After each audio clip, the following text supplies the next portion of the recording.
नमस्कार दोस्तों, आज के लेक्चर में आपका स्वागत है। आज हम क्वेश्चन सीरीज़ में सेविंग बैंक के बारे में जानेंगे। जो भी क्वेश्चन सेविंग बैंक के ऊपर बनेंगे, एसबी के ऊपर बनेंगे, उसको आज हम सॉल्व करने की कोशिश करते हैं। स्टार्ट करते हैं फर्स्ट क्वेश्चन से। At least one transaction of deposit or withdrawal in financial year is necessary to keep the account active। यहाँ पे बोला गया है one transaction deposit and withdrawal and deposit होना चाहिए फाइनेंशियल ईयर में, जो कि अकाउंट एक्टिव रखने के लिए हेल्प करेगा। तो कितने फाइनेंशियल ईयर में एक डिपॉजिट और विड्रॉल होना चाहिए? डिपॉजिट हो या विड्रॉल होना चाहिए?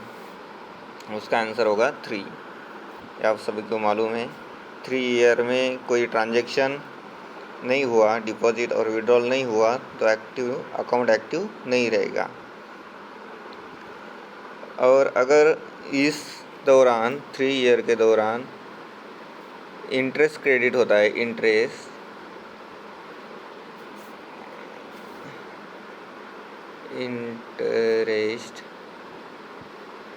3 ईयर के दौरान कोई डिपॉजिट और विड्रॉल नहीं होगा और इंटरेस्ट क्रेडिट होता, तो उसको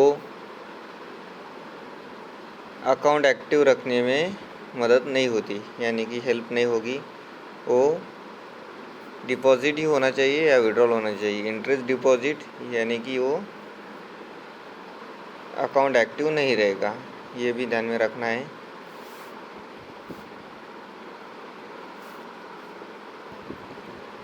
next question, Finacle command to check unverified non financial transaction HFTI, STM, HFTR, HAFI, जो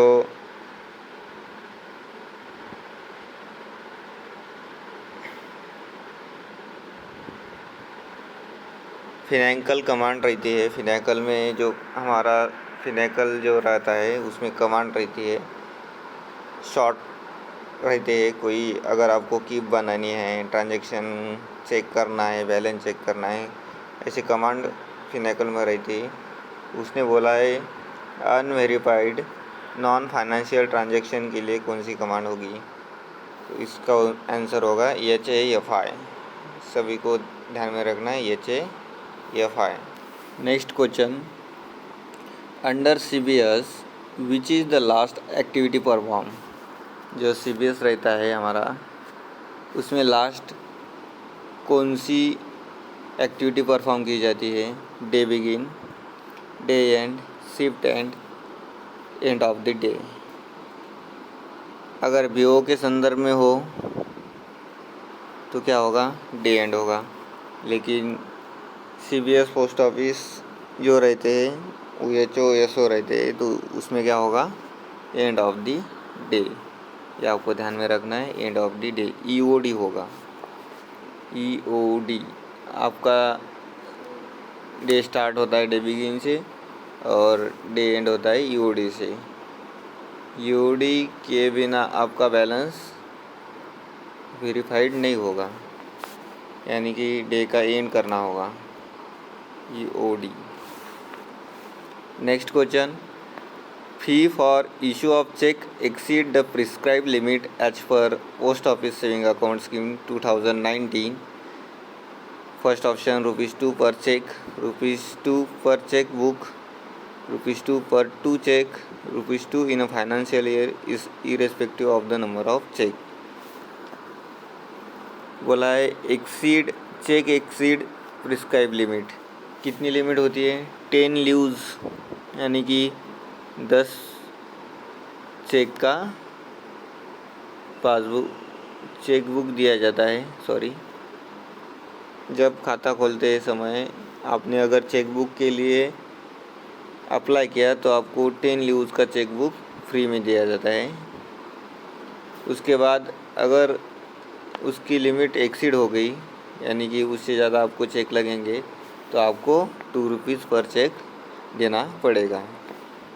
₹2 per check. नेक्स्ट क्वेश्चन है, what is preservation period of list of silent account reviver receive from SBCOs. Preservation period पूछा है, काफ़ी exam में पूछा जाता है।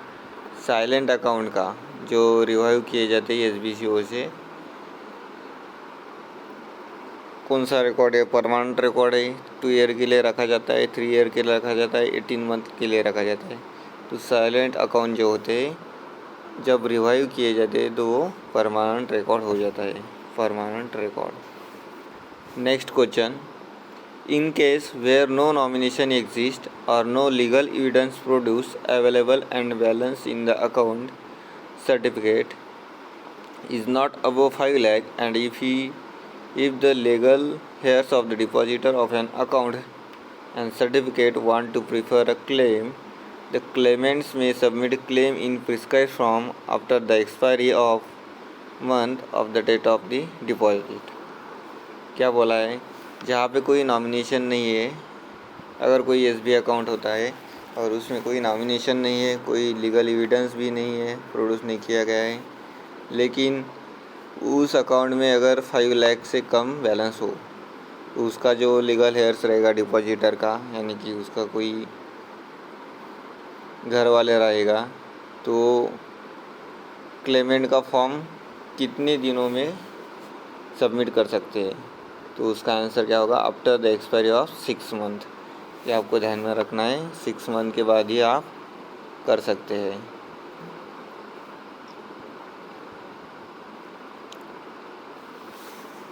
Next question, in CBS post office to send following records to CPC after opening. CBS post office में CPC को क्या भेजा जाता है जब अकाउंट ओपन किए जाते हैं? OF forms, KYC form with list, वो A and B, none of the above. Forms भेजा जाता है, अकाउंट ओपनिंग फॉर्म्स, और KYC फॉर्म विथ लिस्ट कौन सा भेजा जाता है?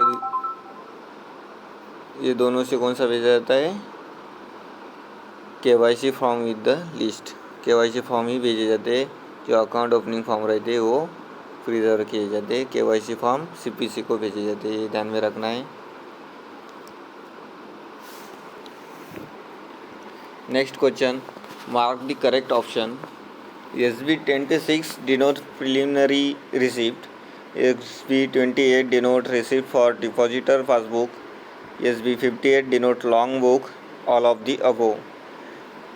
आपको ध्यान में रखना है, SB26 आपने पढ़ा होगा। SB26 अगर BO में काम किया है तो प्रिलिमिनरी रिसिप्ट होती है, जब हम अकाउंट ओपन करते हैं तब प्रिलिमिनरी रिसिप्ट का यूज़ करते हैं SB26। SB28 क्या होता है? जो डिपॉजिटर के लिए रिसिप्ट दी जाती है डिपॉजिटर पासबुक के लिए, और SB58 क्या होता है? लॉन्ग बुक होता है। और SB55 क्या होता है? ये भी ध्यान में रखो। SB55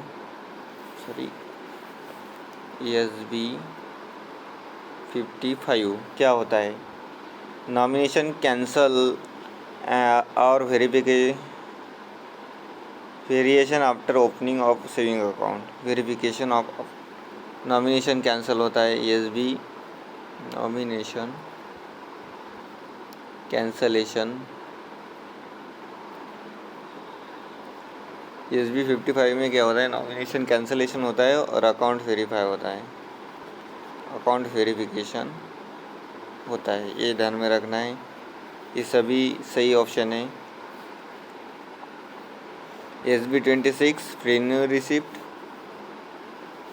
पूछा जा सकता है, SB28 receipt for depositor passbook, SB58 long book, और SB55 nomination cancellation and account verification. Next question, how many saving accounts can be open by a guardian on behalf of minor?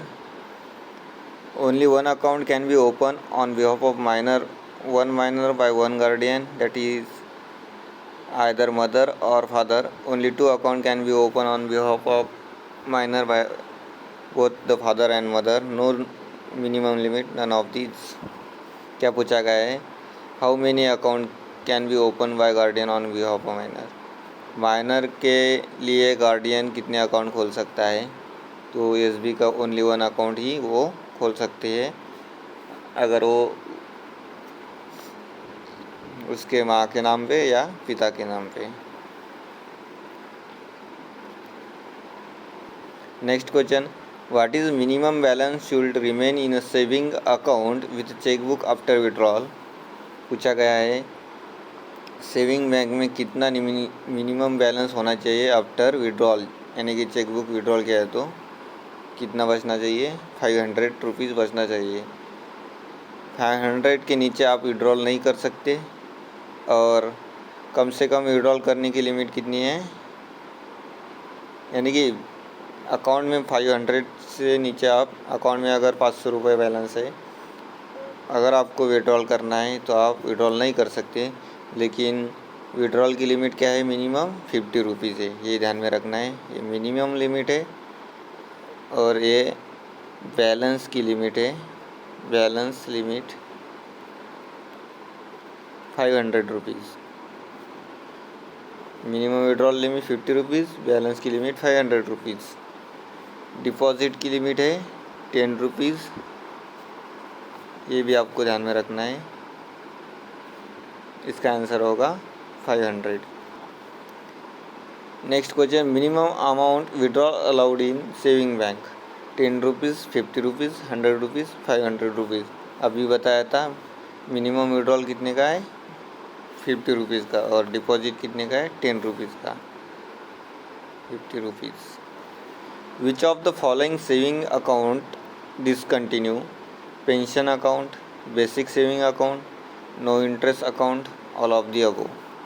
नीचे दिए हुए कौन से सेविंग अकाउंट डिसकंटिन्यू है? Pension account भी discontinue हुआ है, बेसिक सेविंग अकाउंट भी और नो इंटरेस्ट अकाउंट भी डिसकंटिन्यू हुए हैं, यानी कि ऑल ऑफ दी अबव इसका आंसर.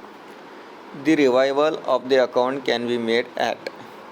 अकाउंट अगर आपका डिसकंटिन्यू हो जाता है एसबीआई अकाउंट, तो उसको रिवाइवल किस ऑफिस में कर सकते हैं? Only in head post office where there is 2 supervisor, जहाँ पे 2 सुपरवाइज़र होते हैं जिस पोस्ट ऑफिस में. At the account office, at any post office. तो जो रिवाइवल होता है वो ओनली एचओ में होता है, हेड ऑफिस में होता है. Next question, in what manner the fee for issue of duplicate passbook of saving account is paid by the depositor? By cash, fee should be collect in Finacle, postage stamp equal to the value of fee affixed on the application, none of the above. पूछा गया है फ़ी कितनी लगेगी duplicate passbook के लिए? 50 rupees plus GST.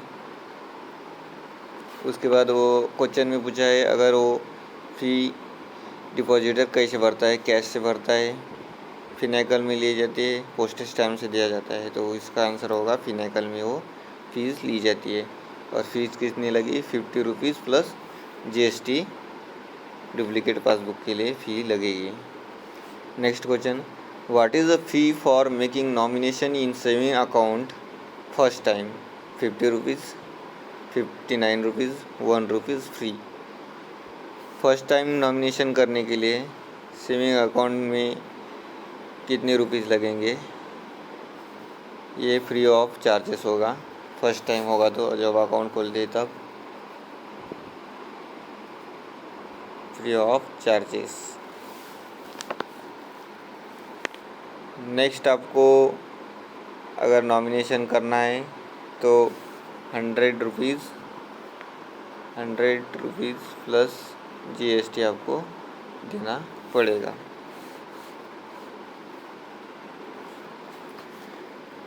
Command के बारे में पूछा है. Finacle command use to find out new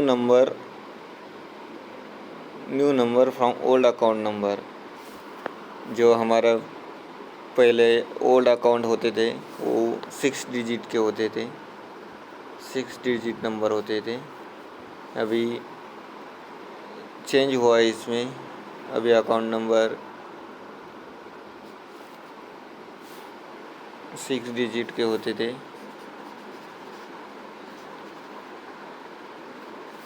अभी अकाउंट नंबर 12 डिजिट का होता है।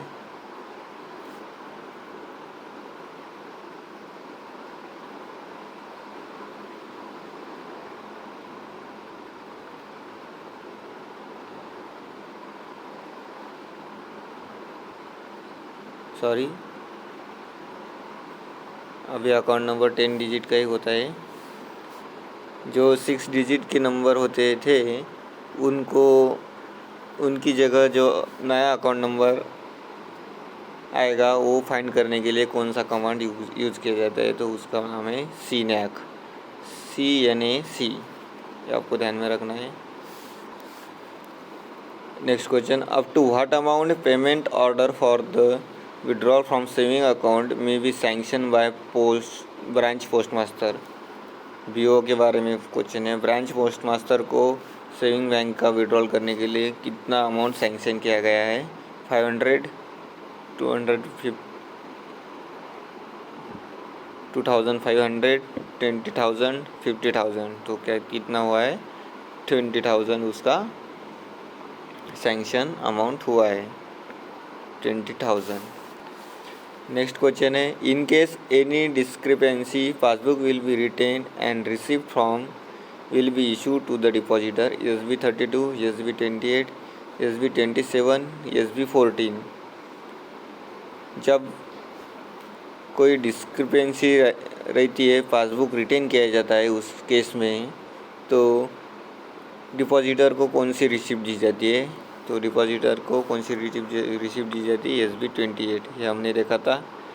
SB 28 जो रिसिप्ट फॉर डिपॉजिटर पासबुक के लिए दी जाती है, SB 28। Next question, what is meant by joint A type account? दो टाइप के अकाउंट होते हैं, जॉइंट ए और जॉइंट बी।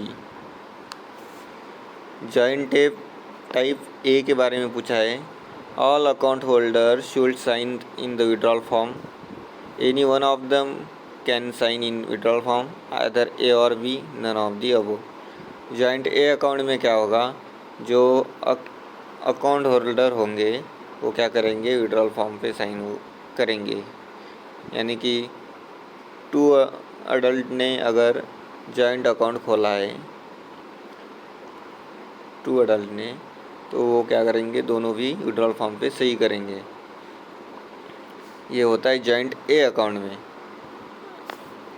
और जॉइंट बी अकाउंट में क्या होता है? जॉइंट बी अकाउंट में होता है एनी वन, यानी कि कोई एक उसके ऊपर फॉर्म पे साइन करता है, विड्रॉल फॉर्म पे, जॉइंट बी अकाउंट में। आपको ध्यान में रखना है, इम्पोर्टेंट क्वेश्चन है ये, IMP है। जॉइंट ए और जॉइंट बी के बारे में आपको पूछते हैं। Next question, when an account open in contravention of rule, अगर कोई अकाउंट रूल के मुताबिक नहीं खोला गया है, यानी कि रूल को फॉलो नहीं करता है, तो क्या होता है? The account should be close, account close होता है, क्लोज किया जाता है। The deposit made under the account refundable to the deposit without interest, यानी कि जो डिपॉजिट अकाउंट में रहेगा उस अकाउंट को विदाउट इंटरेस्ट उसको डिपॉजिट को रिफ़ंड किया जाएगा। बोथ ए और B, none of the above. क्या होगा? दोनों भी चीज़ें होती है, अकाउंट भी क्लोज होता है और रिफ़ंड होता है विदाउट इंटरेस्ट का, यानी कि both A and B. Next question है, in a Finacle cash withdrawal can be done from other CBS post office in day up to. Finacle में CBS पोस्ट ऑफिस में विड्रॉल की limit क्या है? 50,000 rupees. Next question, what is the maximum balance may be deposit single and joint account? जो maximum balance की limit पूछी है deposit की, 1 lakh, 2 lakh, 2 lakh, 3 lakh, no maximum limit, none of the above. Maximum limit नहीं है, no maximum limit. Next question, how many person can be nominated by the depositor of saving account. Saving account का depositor कितना nomination कर सकते हैं? Only 1 person, 2 person only, 4 person only, none of the above. तो क्या कर सकता है? 4 पर्सन ओनली। और अगर उसने समझो 4 पर्सन को नॉमिनेट किया है, 4 पर्सन को, तो वो इक्वल शेयर भी दे सकता है, इक्वल शेयर, और उसके हिसाब से भी शेयर दे सकता है। लेकिन उसने शेयर मेंशन नहीं किया है, तो जब अकाउंट होल्डर की डेथ होती है तो जो नॉमिनी रहेगी उसमें इक्वल अमाउंट शेयर की जाती है, ध्यान में रखना है। 4 पर्सन को वो nominate. Preservation period of register of collection cheque. Cheque का कलेक्शन का रजिस्टर जो रहता है उसका प्रिजर्वेशन पीरियड कितना रहता है? परमानेंट रिकॉर्ड रहता है, 2 ईयर के लिए होता है, 3 ईयर के लिए होता है, 18 मंथ के लिए होता है। तो कलेक्शन चेक रजिस्टर कितने ईयर के लिए होता है? 2 ईयर के लिए होता है। Next question, subsequent deposit in saving account shawl not be less than. ये क्वेश्चन हमने बताया था। सेविंग अकाउंट में सबसिक्वेंट डिपॉजिट कितना होना चाहिए? पहले तो आप सेविंग अकाउंट खोलते समय 500 रुपये से खोल सकते हैं, 500 रुपये ही डिपॉजिट होना चाहिए। लेकिन उसके बाद आपको डिपॉजिट करना है तो 10 रुपीज़ आप मिनिमम कर सकते हैं, 10 rupees. Next question, which of the following below document is not consider as a legal evidence for the death claim. Death claim के लिए कौन सा डॉक्यूमेंट लीगल डॉक्यूमेंट नहीं गिना जाता? इंडिमेटी बॉन्ड, नुकसान भरपाई बॉन्ड रहता है जो, लेटर ऑफ एडमिनिस्ट्रेशन जो एडमिनिस्ट्रेशन लेटर देता है, प्रोबेट ऑफ विल और सक्सेशन सर्टिफिकेट, उत्तराधिकारी का सर्टिफिकेट। तो कौन सा नहीं है लीगल डॉक्यूमेंट? इंडिमेटी बॉन्ड जो नुकसान भरपाई रहेगा। नेक्स्ट क्वेश्चन है, a dormant account is one of which deposit or withdrawal has not taken place for। Dormant account किसको कहते हैं? अगर सेविंग बैंक में 3 ईयर में कोई ट्रांजैक्शन नहीं हुआ है तो उसको डॉर्मेंट अकाउंट माना जाएगा, यानी कि डिसकंटिन्यू अकाउंट माना जाएगा। 3 year completed financial year. Next question, The Post Office Saving Bank General Rule 1981 is replaced with the Post Office Saving Account Scheme 2019 from via Gazette notification। Rule 1981 saving bank का जो rule होता है उसको replace किया है SB post office saving account scheme ने 2019 में। वो कौन से गैजेट के अंतर्गत हुआ है? कब हुआ है? जब वो रिलीज़ होगा 12 दिसंबर 2019 GSR 921E के अनुसार हुआ है।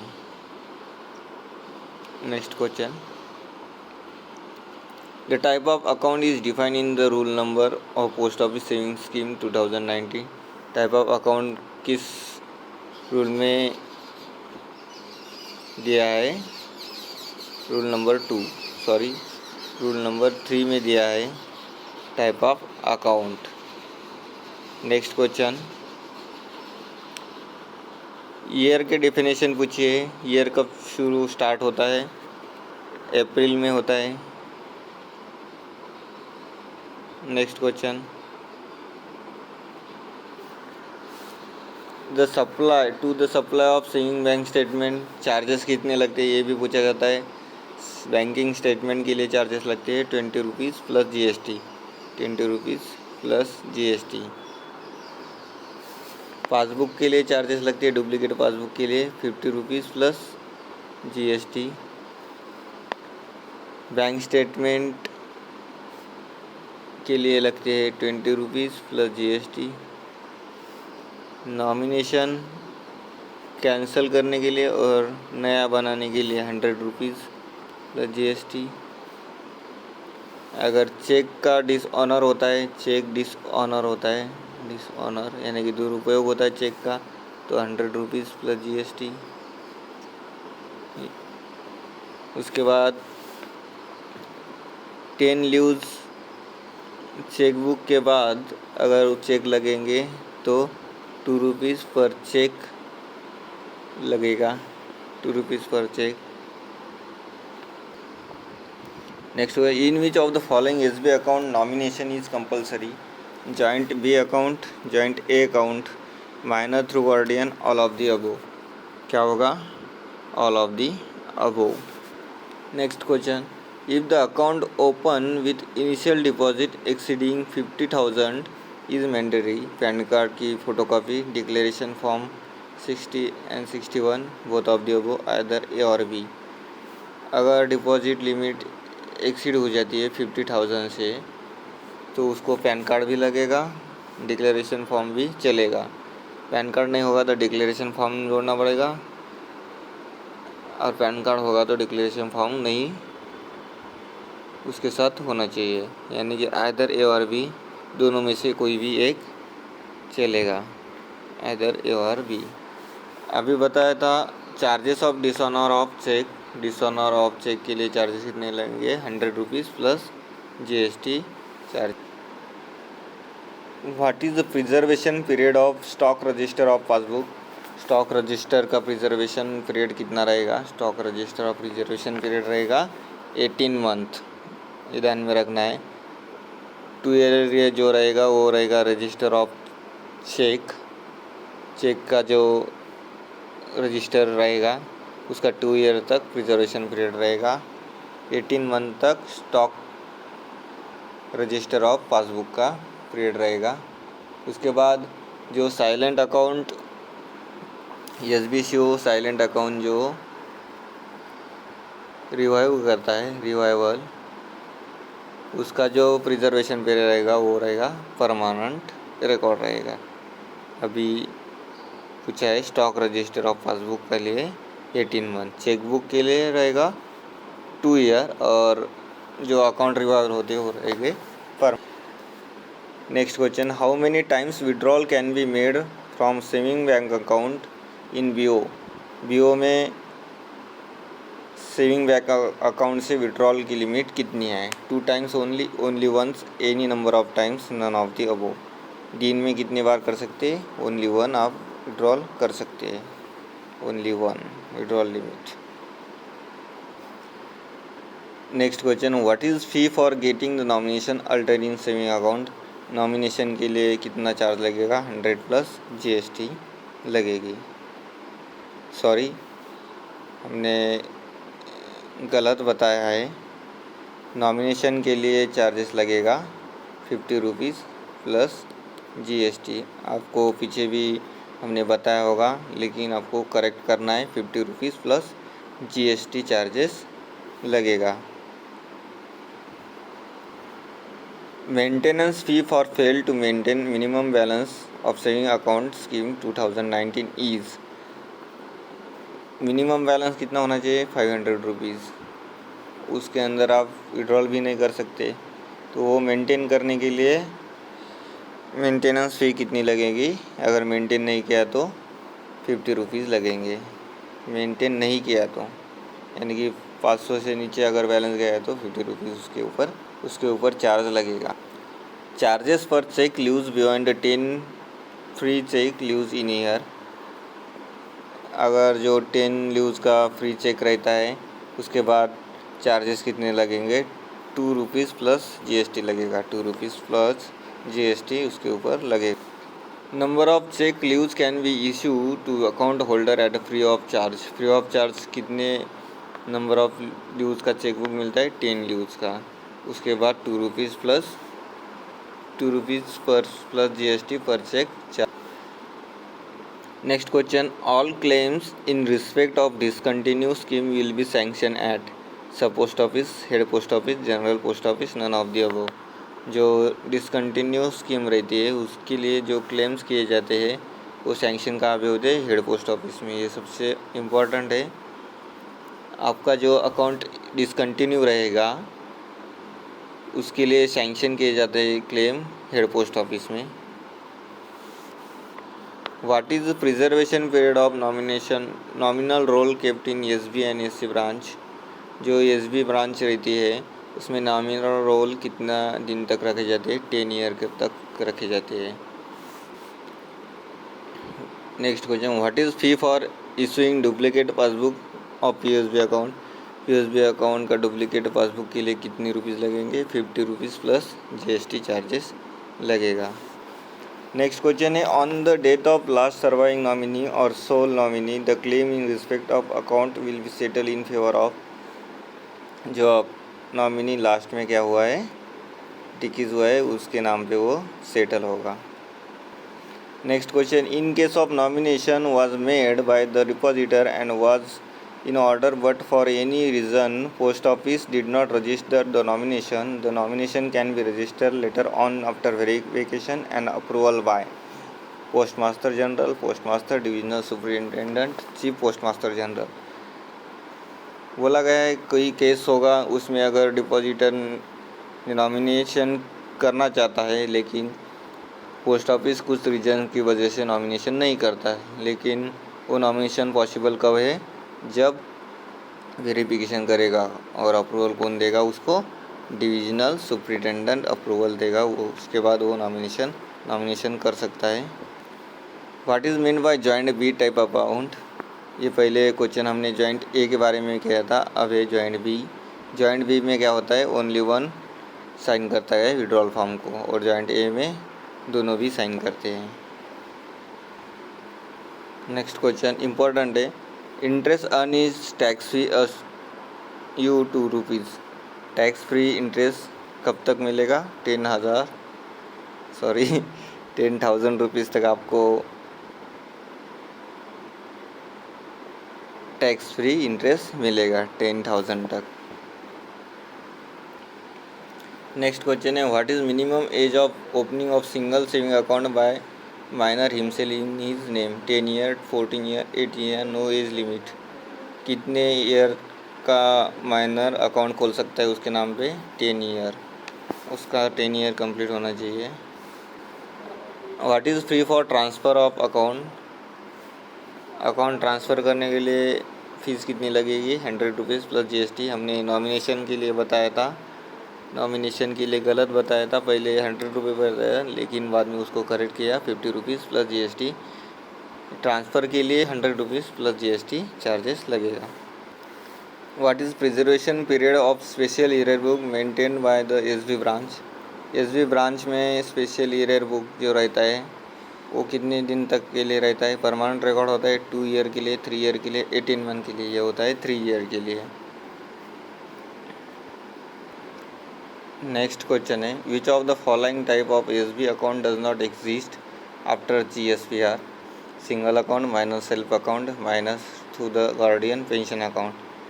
2019 का जब एसबी ऑर्डर आया है तब से कौन सा अकाउंट एग्जिस्ट नहीं है? पेंशन अकाउंट एग्जिस्ट नहीं है। आज के हमारे एसबी के ऊपर जो क्वेश्चन होते हैं वो एंड हो गए, लेकिन हम एसबी के बारे में कुछ जानकारी देखते हैं। एसबी स्कीम के बारे में थ्योरी का पार्ट देखते हैं।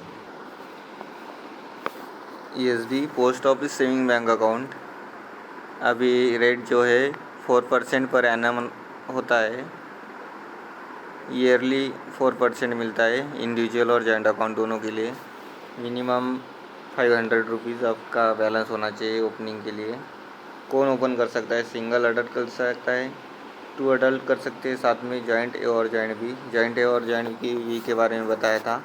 जॉइंट ए अकाउंट जिसमें विड्रॉल फॉर्म पे क्या होना चाहिए? दोनों ऑपरेट कर सकते हैं, दोनों की साइन होनी चाहिए, और जॉइंट बी में कोई एक कर सकता है। माइनर के गार्डियन कर सकते हैं, अनसाउंड माइंड के गार्डियन कर सकते हैं, यानी कि 10 ईयर का जो माइनर है उसके खुद के नाम पे भी अकाउंट खोल सकता है, लेकिन केवाईसी डॉक्यूमेंट के लिए उसके गार्डियन के होने चाहिए। एक ही अकाउंट आप ओपन कर सकते हैं और माइनर के नाम पे भी एक ही अकाउंट आप ओपन कर सकते हैं। आगे होगा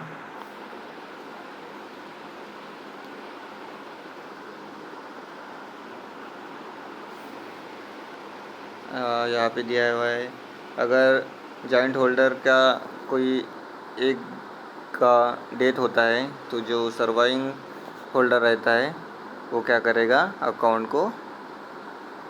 वो अकाउंट का होल्डर रहेगा सर्वाइविंग होल्डर, और उसके नाम पे जो सिंगल अकाउंट रहेगा, अगर उसके नाम पर सिंगल अकाउंट होगा तो जॉइंट अकाउंट वो क्लोज कर दिया जाएगा। ये आपको ध्यान में रखना है। सीधा पता है, अगर जॉइंट होल्डर रहेंगे तो उसमें कोई एक की मृत्यु होती है तो वो जो सर्वाइविंग होल्डर रहेगा वो अकाउंट का हकदार रहेगा। अगर उसके नाम पे कोई सिंगल अकाउंट ऑलरेडी एग्जिस्ट है तो जॉइंट अकाउंट क्या होगा, क्लोज कर दिया जाएगा। नॉमिनेशन आपको मैंडेटरी है। आगे हम देखते हैं, डिपॉजिट लिमिट होती है 500 रुपीज़ की फर्स्ट टाइम, और सब्सिक्वेंट डिपॉजिट 10 रुपीज़ होना चाहिए। फर्स्ट टाइम मिनिमम 500 रुपये से अकाउंट खोला जाता है, उसके बाद 10 रुपये से आप मल्टीपल में कितने भी रुपए डाल सकते हैं 10 रुपये के ऊपर। मिनिमम विड्रॉल की लिमिट है 50 रुपीज़। मैक्सिमम डिपॉजिट लिमिट, कोई मैक्सिमम लिमिट नहीं है। अगर 500 रुपये से कम आपका बैलेंस हो तो विड्रॉल नहीं हो सकता है। अगर आपने 500 रुपये तक आपने बैलेंस मेंटेन नहीं किया तो 50 रुपीज़ आपको मेंटेनेंस चार्जेस लगेगा।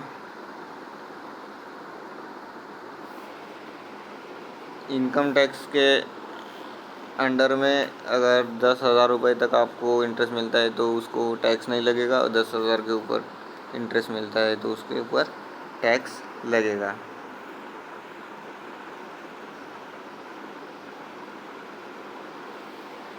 साइलेंट अकाउंट, अगर आपने 3 ईयर तक कोई डिपॉजिट नहीं किया है तो उसमें वो क्या होगा, अकाउंट साइलेंट हो जाएगा। रिवाइवल कर दिया जाएगा आफ्टर अपने पासबुक और केवाईसी डॉक्यूमेंट पोस्ट ऑफिस को दिए तो। एडिशनल फैसिलिटी क्या होगी, एटीएम कार्ड, ई बैंकिंग, आधार सीडिंग, अटल पेंशन योजना, प्रधानमंत्री सुरक्षा बीमा योजना, प्रधानमंत्री जीवन ज्योति बीमा योजना, ये आपको ध्यान में रखने। ये होगा post office saving bank scheme. Thank you so much. आज का लेक्चर आपको अच्छी तरह से समझ में आया होगा। ऐसे ही आप सपोर्ट करते रहना और अपने फ्रेंड दोस्तों के साथ शेयर करना मत भूलिए, और सब्सक्राइब ज़रूर करना और बेल आइकन को प्रेस करना ताकि आपको नए वीडियो का नोटिफिकेशन मिलता रहे। Thank you so much.